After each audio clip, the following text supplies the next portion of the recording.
Hello, I'm Callum. Welcome back to my Drawing London series in which I explore London architecture. What do you know about the architecture of the Georgian period? Watch on for a bit of a refresher.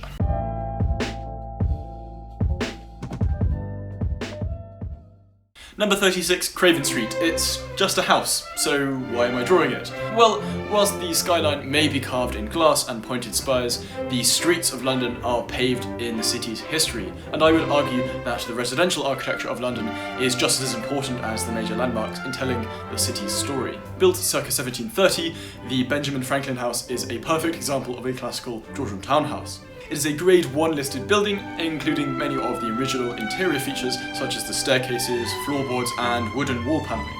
It's a brick building with a stuccoed ground floor mimicking the effect of masonry. Dr. Benjamin Franklin, philosopher, scientist and of course founding father of the United States of America, lived in 36 Craven Street between 1757 and 1775.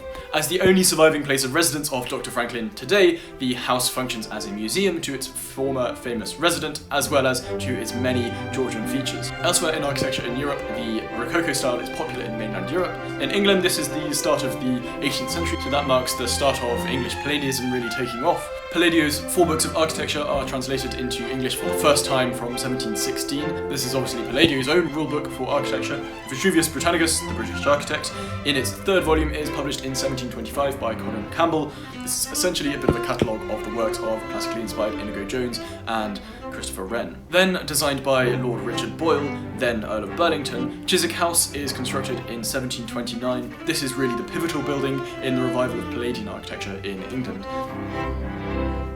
The Georgian period aligns with the first 4 monarchs of the House of Hanover, George I through to George IV. They reigned between 1714 and 1830. Georgian and Palladian architecture aren't entirely the same thing though. Palladianism tends to refer to larger buildings, churches and country homes, whereas when we're talking about Georgian architecture it tends to be in reference to things like townhouses.